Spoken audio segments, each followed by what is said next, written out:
6 ढाला ग्रंथ पंडित दौलत राम जी द्वारा रचित है। इसमें पहली ढाल में 4 गति में जो दुख होते हैं जीव को परिभ्रमण के, उसका वर्णन किया गया है। और इसका वर्णन करते करते सर्वप्रथम निगोध का कथन किया है। निगोध में जीव अनंत काल दुख भोगता है। जब व्यक्ति को श्वास रुंधने लग जाए, अटैक के समय जो वेदना होती है उससे अनंत गुनी अधिक उस एक इंद्रिय निगोधी अधिक उसका अटैक से ही मरण होता हमेशा। निगोधिया जी का एक श्वास में 18 बार जन्म मरण हो जाता है। एक श्वास का अर्थ नाड़ी की एक धड़कन हुई, धक हुई यहां सीने की, उतने में 18 बार जन्म मरण होता। वो वेदना वही जान सकता, हम नहीं। जैसे आप लोग से मैं पूछता हूं, जब आपने जन्म लिया था, हमने जन्म लिया था, उस समय मां तो बता सकती तुम्हें तकलीफ हुई थी, तुम रोए थे, तुम्हें भूख लगी तो जो भी मिला वो खाने के लिए आपने मल में तक हाथ डाल के कोशिश करी मुंह में डालने की। क्या उस समय का तुम्हें दुख का संवेदन अभी हो रहा है? क्या उस समय का दुख तुम्हें पता है? इसी भाव का दुख हमें पता नहीं। फिर निगोध की बात तो पर्याय से पर्यांतर की बात हो गई। जन्म के समय दुख है, ये निश्चित बात है, तभी तो बच्चा होता है। आजकल तो ऑपरेशन से बच्चे होते हैं, पर जिस समय बच्चे को जन्म दिया जाता है एक मां के द्वारा, उस समय उसको भी तकलीफ होती है वहीं से। तो बात एक आ गई कि आप लोग इस दुख की वेदना बताई जा रही है। क्या दुख होता है, कैसे दुख होता है इस जीव को? तो ये निगोध से इस जीव ने एक इंद्रिय के दुख भोगे, 2 इंद्रिय के दुख भोगे, 3 इंद्रिय के दुख भोगे। इनके दुख भोगते भोगते अब यहां पर कह रहे हैं इस 6वें नंबर की गाथा में, इस श्लोक में, कवों पंचेन्द्रिय पशु भयो मन बिन निपटे अज्ञानी थयो स्याधिक से भय को निभल पशु हति खाए भूर। क्या कहा सुनिए कि कवों माने कभी, यह जीव अपनी आत्मा में सोचना, अपन दूसरों की बात नहीं करना, किसकी? अपनी आत्मा की विचार करो। हम निगोध से निकले, सब जीव निगोध से, और निगोध से निकल करके पंचेंद्रिय पशु हो गए। निगोध से विकलेंद्रिय बन गए, स्थावर भी बन गए, और वहां से पंचेंद्रिय बन गए। अब पंचेंद्रिय में भी पशु बन गए। पक्का है। देखिए, एक श्रद्धांत जवाब किस बात का? भगवान ने कहा गति 4 होती है, होती ना? ये स्वीकार है? हाँ, स्वीकार है। अब एक व्यक्ति नास्तिकवादी कहता मैं कुछ नहीं मानता, नरक स्वर्ग होते। अब उससे पूछो कि जिस धरती पर तुम बैठे हो इसके नीचे क्या है? आप बताइए, 5 फीट नीचे क्या है तेरे? नहीं बता पाए। जबकि किसी व्यक्ति ने धन गाड़ के गया मर गया। लेकिन उसको पता, जब तुझे 5 फीट पहले का पता नहीं है तो तू इस पृथ्वी के अंदर का कैसे बता सकेगा। दूसरी बात, हमने जो अभी प्रश्न किया था, जब तुम जन्मे थे उस समय तुम्हारे लिए जो तकलीफ थी वो ध्यान है क्या? नहीं। तो जब तुझे इस भाव का नहीं तो तूने कैसे फैसला कर दिया कि है नहीं स्वर्ग नरक? और यदि तूने निर्णय ले लिया कि नहीं है तो तुम सर्वज्ञ हो गया। अब सर्वज्ञ हो गया, तू सबको जानने लगा, तो बताइए तेरे अगला भाव क्या होगा? अगले साल तेरे साथ क्या घटित होने वाला नहीं पता। इसका मतलब ये है कि हमारी बुद्धि कम है कि हम भविष्य को नहीं, ना भूत को बता पा रहे, वर्तमान को भी नहीं जान पा रहे। तो हमें स्वयं श्रद्धा करके अपनी बुद्धि को डेवलप करना है और कुछ नहीं करना। ये जो हम लोग यहाँ बैठे हैं तपस्या कर रहे हैं इसी ठंडी गर्मी में, सिर्फ इसका उद्देश्य एक ही है कि हम दुख से बच जाएं, सुख को प्राप्त कर लें। और सुख को प्राप्त करने के लिए ज्ञान जरूरी है, क्योंकि ज्ञान समान न आन जगत में सुख। ज्ञान के बराबर सुख का कारण कोई दूसरा है नहीं। अब देखो, एक ही बाप के 4 बेटे हैं। एक बेटा कलेक्टर बन गया, अब एक घास काट के भुजा ढो रहा है, झाड़ू पोंछा लगा रहा। क्यों? सिर्फ ज्ञान की वजह से। उसने अपनी बुद्धि को इतना डेवलप किया, इतना डेवलप किया कि वह कौन बन गया? कलेक्टर बन गया। और एक और ध्यान रखना, हमारा जैन दर्शन कहता सबके पास समान ज्ञान होता है।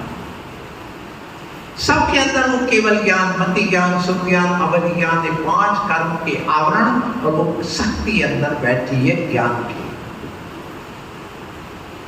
इस बात को विज्ञान भी स्वीकार करता है कि जितने भी व्यक्ति बैठे, स्त्री पुरुष, इन सब के मस्तिष्क में जो ज्ञान तत्व है जिसको न्यूरॉन्स कहते हैं, उनकी संख्या सबकी बराबर है। 19 लाख खरब, कितनी? इतने न्यूरॉन्स हमारे मस्तिष्क में है। अब जो जितना उसका उपयोग कर ले उतना अपना विकास कर लेता है, बाकी सबके पास बराबर है, किसी के पास एक भी कम नहीं। हाँ, लेकिन वह अपनी चर्या से, आचरण से उनको डेड बना देता। और एक बार मस्तिष्क का न्यूरॉन्स डेड हुआ तो उसका पुनः संवर्धन नहीं होता। हमारी मांसपेशियां मिट जाएंगी तो हम भोजन करेंगे तो फिर बन जाएंगे।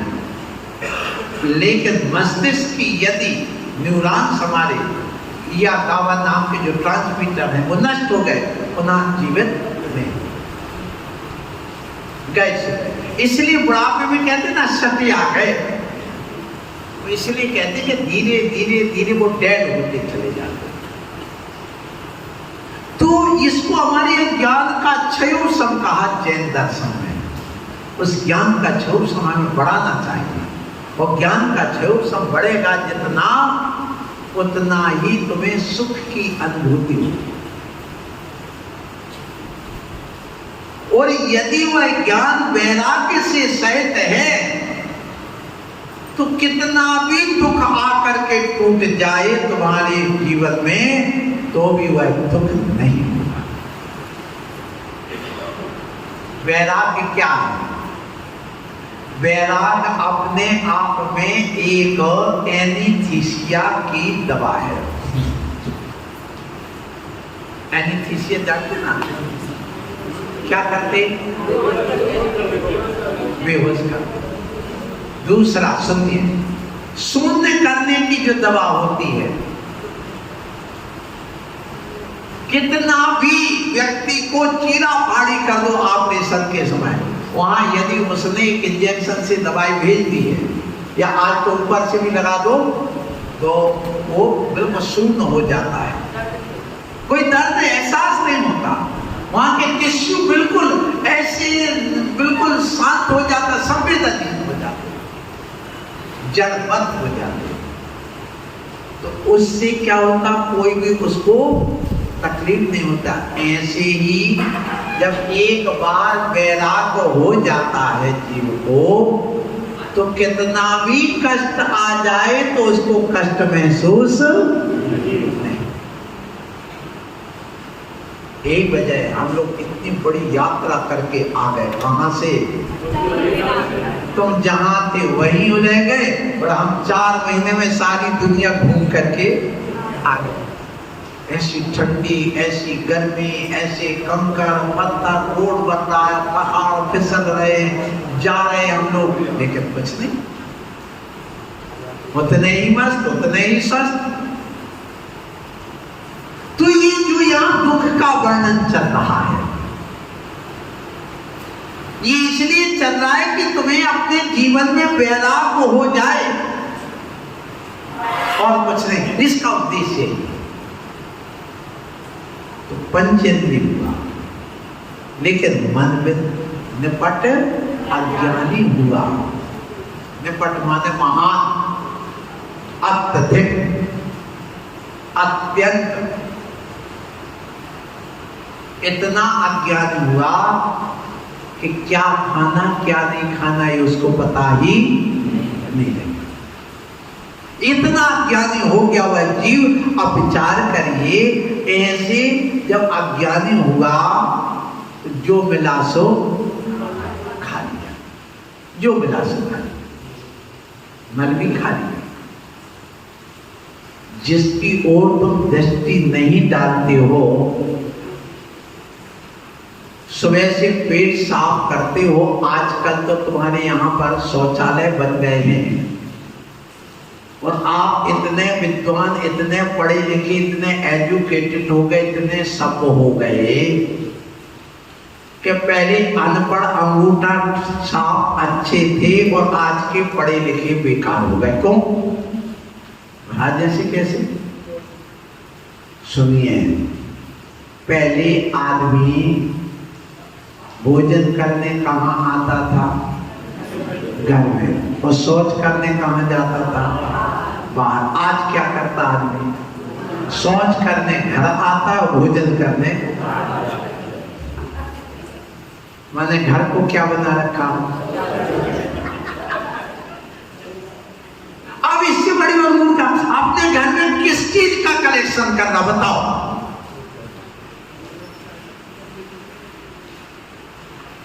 यहां तक कि अब तो कमरे में चाहिए अटैच लेटरिन बाथरूम वालों ध्यान रखो, निगोदिया जीव हमेशा अटैच रहते हैं। एक श्वास लेता है तो सब लेते हैं, और एक मरता है तो सब मरते हैं। अनंत एक साथ एक श्वास में जन्म लेते हैं और मरते हैं, क्योंकि वे अटैच वाले हैं। इसलिए कहा जाता है, कोई बात नहीं, कम से कम 1 घंटे के लिए इस ग्रंथ को पढ़ने के लिए तो समय निकालो, वस्तु तत्व को समझो। आचरण में नहीं आए कोई बात नहीं, लेकिन समझ तो सकते हैं।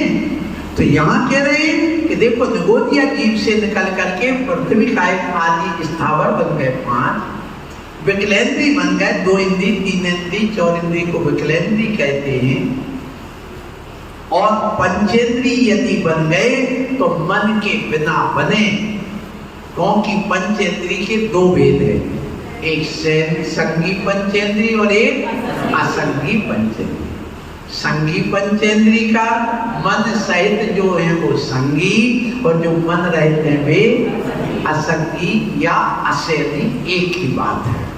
तो कहते हैं पशुओं को खाया मार मार करके। आज एक प्रसंग और है। आज एक ईद है। क्या है? ईद। कौन सी ईद? बकर ईद। इसको ईद उल इहा, ईद उल जुहा एक नाम मिलता है। दूसरा ईद उल अजहा, अजमन बकरी होता है, अजहा बना हिंदी में।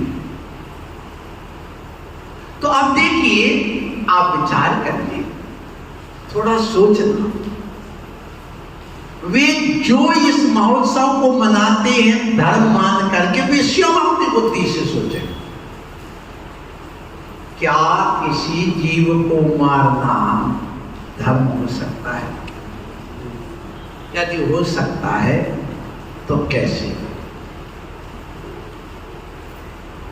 अब ये मनाई क्यों उन्होंने? पैगंबर इब्राहिम द्वारा अल्लाह के आदेश पर उनका फरमान हुआ। किसके लिए? एक व्यक्ति के ऊपर क्या इस्माइल नाम का एक बेटा, उसकी बलि दे दो, कुर्बान कर दो। कुर्बान काट क्या है? गर्दन काटना कुर्बान नहीं है। देश के लिए दे देना, समर्पित कर देना, इसी का नाम कुर्बान है। क्या कह रहा हूं? अपना एक बेटा देश के लिए दे दो, माने हमने कुर्बान कर दिया, फिर लड़की में भेज दो, उसकी रक्षा में वह जाए, और यदि मार दी जाए तो क्या कहेंगे? शहीद कुर्बान। एक बेटा धर्म के लिए दे दो, कुर्बान कर दो, मैं हो गया कुर्बान। हुआ के लिए बोलो, हमने घर छोड़ दिया, धन दौलत छोड़ दी, माता पिता छोड़ दिए, समाज छोड़ दी, भोजन पानी 24 घंटे में एक बार करने लगा, वस्त्र आदि छोड़ दिए, सब कुछ छोड़ दिया, तो मैं क्या हो गया?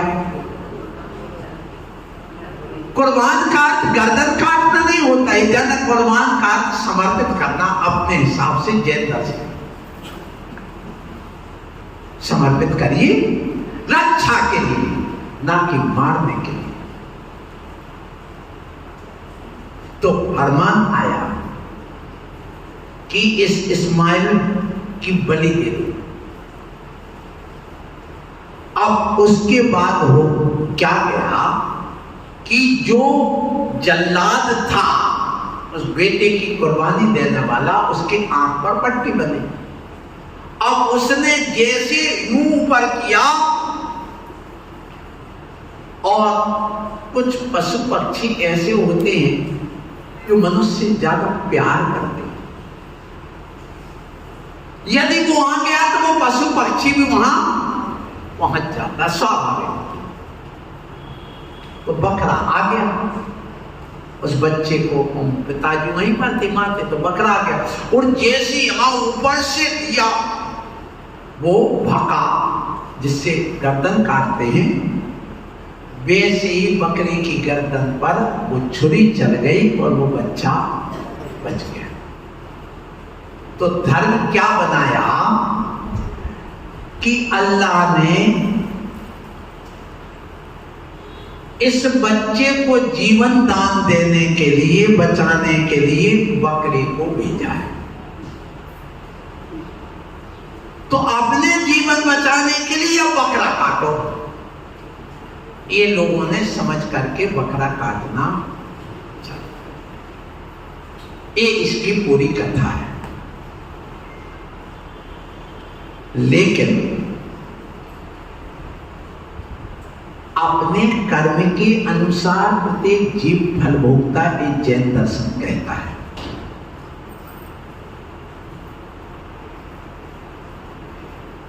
बकरा भी खुदा की संतान है और उसको काटा जा रहा है। यहां पशु अज्ञानी होने से मार रहा, और ये ज्ञानी होकर के मार रहा, धर्म कि इससे बड़ा और कोई अपराध नहीं हो सकता है। निरीह पशु को, बेगुनाह को पर छुरी चलाना, मारना, यह भी स्पष्ट लिखा हुआ है कि बेगुनाह के ऊपर कभी भी अपन को हथियार नहीं चलाना चाहिए। ये भी कुरान में लिखा हुआ है, फिर भी बेगुनाह पर छुरी चलाई जाती है। बताइए उस बकरी ने क्या गुनाह किया? लाख बकरी आज कर जाए। अब बेगुनाह पर जब कोई छुरी चलाएगा तो वहां पर सुन लो, वहां पर फरमान होता है। फरमान होता है इस्लाम धर्म के अनुसार, पूछा जाएगा अब बताइए, अब वो अल्लाह अभिशाप देगा कि वरदान देगा? एक उन्हीं से पूछे, मैं इसका निर्णय नहीं दूंगा। मैं तो यहाँ पर 6 डाला पढ़ाते हुए कहना चाहता हूँ कि पशु अपने पेट भरने के लिए वहां पर वह कर रहा है अज्ञानता में, यहाँ पर पेट भरने के लिए नहीं, यहाँ मन भरने के लिए धर्म मान करके किया जाता है। जैन दर्शन में इसी को वेद मिथ्यात्व कहा है। क्या कहा? आप लोग फिर भी नहीं समझते हो, आज के बेटा बेटी नहीं समझते हैं। आरुषि नाम की बेटी बांग्लादेश में जैन थी, वो अमेरिका में पढ़ती थी और वहीं पर एक और लड़का पढ़ता था, वो आतंकवादी था। पता चला मिलिट्री को जासूस के द्वारा कि आज ईद है और ईद के दिन, आज के दिन वो लड़की उस लड़के के साथ थी और मिलिट्री ने जाकर के गोलियां बरसना चालू कर दी। उसने तत्काल सोचा कि लड़की बच जाएगी तो मेरे बहुत सारे रहस्य खुल जाएंगे। बाथरूम में ले जाकर के सबसे पहले हत्या उसकी की। किसने? उस आतंकवादी था वो लड़का, उसने सबसे पहले की।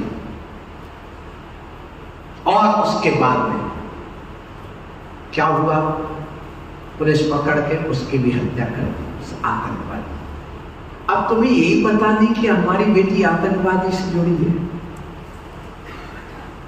अभी छापे पड़े हैं, 7 जैन लड़कियां आतंकवादी संगठनों से जुड़े हुए लड़कों से लव अफेयर में पाई गई। पता है आपको? नहीं पता। क्यों? क्योंकि हमें मोबाइल से, नौकरी से और दुनिया की बातों से बरसते नहीं। हम कभी मोबाइल चेक ही नहीं कर पाते क्योंकि उसमें भी ताला डाल रहता है, लॉक सिस्टम है। किसमें? मोबाइल में लॉक सिस्टम है कि नहीं? बोलो है? तुम खोल नहीं सकते जब तक तुम्हें पता नहीं होगा। वो जब टच करेगी तभी खुलेगी, तुमसे नहीं खुल सकता। तुम्हारे बाप भी आ जाए तो नहीं खोल पाएंगे। एक स्थिति छूट दो, कोई निश्चित नहीं, लेकिन इन आतंकवादियों से तो बचा लो कम से कम। इनसे जो पशु खाने वाले बेटों बेटियों के बीच में यदि हमारी बेटी चली जाए तो होगा क्या? कैसे बचेगा इधर? सो ये अपन आगे यही पढ़ रहे हैं कि देखो ऐसा मन से रहित वह पशु बन गया। हम कहीं उस पशु गति में जाने की तैयारी तो नहीं कर रहे। क्यों? मनुष्य के पास एक निशानी है पशुता की। बोलो क्या है? नाखून बढ़ना पशुता की निशानी है। एक साहित्यकार ने लिखा, नाखून बढ़ना, दांत बढ़ना, ये सब क्या है? पशुता। इसके अंदर पशु तो बना भी है और परमात्मा बना। यदि वैराग को ज्ञान से सहित हो जाए तो वह परमात्मा पना प्रकट होता है, और यदि उसके अंदर ये अज्ञान और मिथ्या पैदा हो जाए तो वह पशुपना प्रकट होता है। तो इस शिविर के लिए परमात्मा पने को प्रकट करने के लिए क्या हम उसको प्रकट कर सके, इसलिए इस 7 नंबर की इस कारिका में हम कह रहे हैं त्रियंच गति के दुखों का वर्णन करते हुए पंडित दौलत राम जी कबहु आप भयो बलहीन सबदन कर खायो अति दीन छेदन वेदन भूख प्यास भारे बहने में आता पुत्रास। पृथ्वी गोल है, ले दे के वहीं आओगे। 84 लाख योनि है, ले दे करके वहीं आओगे। ये निश्चित है, हमारा मरण नहीं होना। तो अब देखिए, अभी मनुष्य बन गए, कोई बात नहीं। अब यदि अपन ने विवेक बुद्धि सम्यक आदि प्रकट नहीं किया तो ये जीव पुनः क्या बनेगा? पशु बनेगा। जब पशु बनेगा तो कबहु आप भयो बलहीन, संगी पंचेंद्रिय तो बन गए और बलहीन हो गए। सबलन कर खायो यति दीन, सबल माने बलशाली लोगों ने, बलशाली जीवों ने खा लिया। जैसे एक शेर है, हिरण है जंगल में, तो हिरण बलहीन है और शेर बलशाली है। बस धावा बोला सीधा गर्दन पकड़ता है। शेर जब भी पकड़ेगा क्या पकड़ेगा? गर्दन।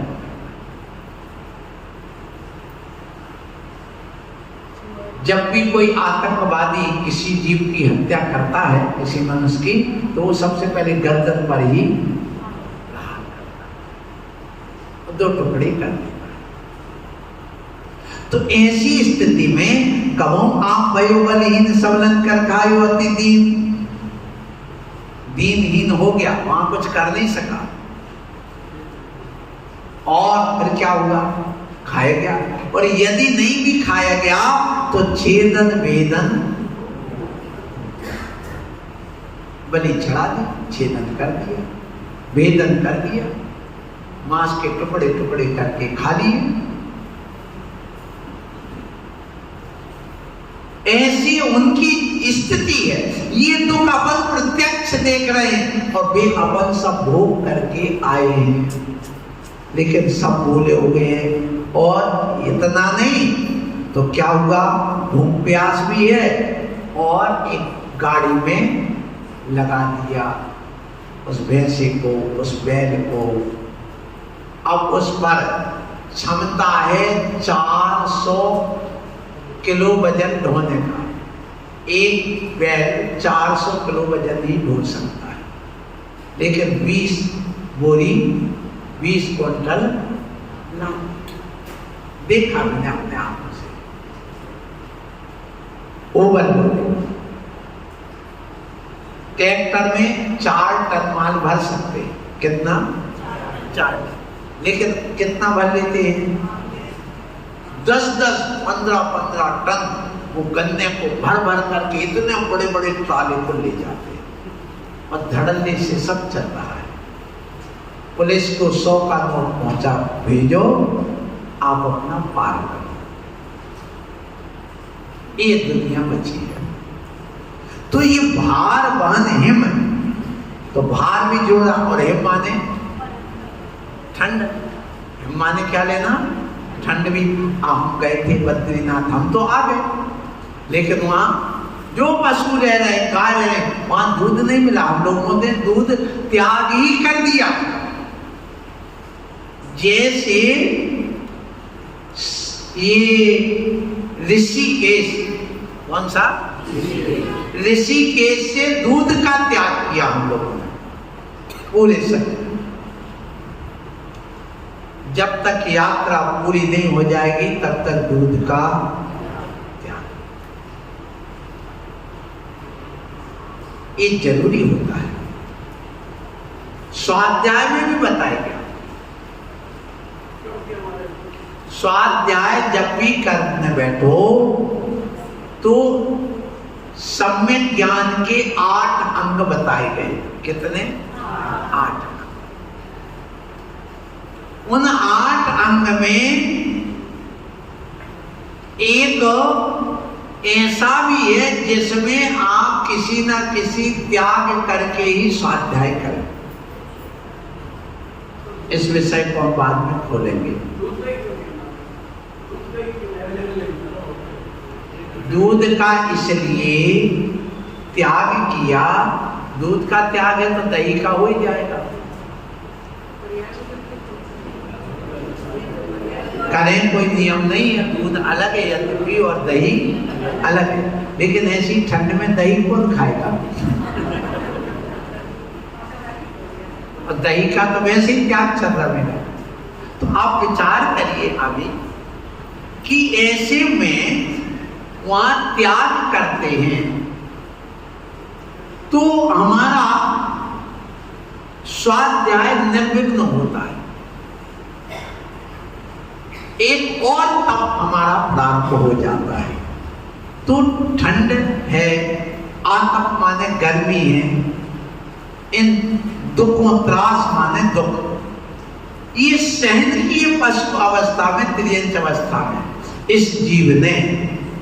अब इसके बाद में और क्या क्या दुख सहन किए? तो कहते बदबंधन आदि के दुखे घने, कोटि जीवते जाते न बने, अति संक्लेश भावते मरियो, घोर स्वप्न सागर में परियो। इसका अर्थ क्या होगा? 6 ढाला है, 8वां पद है।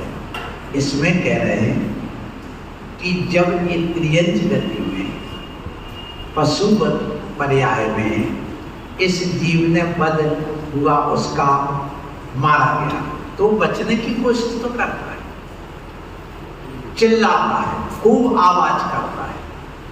जब किसी सुअर को कोई पकड़ के ले जाता, उसकी आवाज सुनना।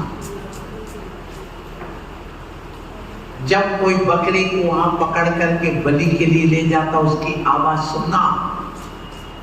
उस समय उस प्रहार करने वाला वह जो व्यक्ति है वह पशु से भी ज्यादा क्रूर अवस्था में हो जाता है, उसके परिणाम हो जाते हैं। शैतानियत उसके सामने आ जाती, उभर करके इंसानियत समाप्त हो जाए।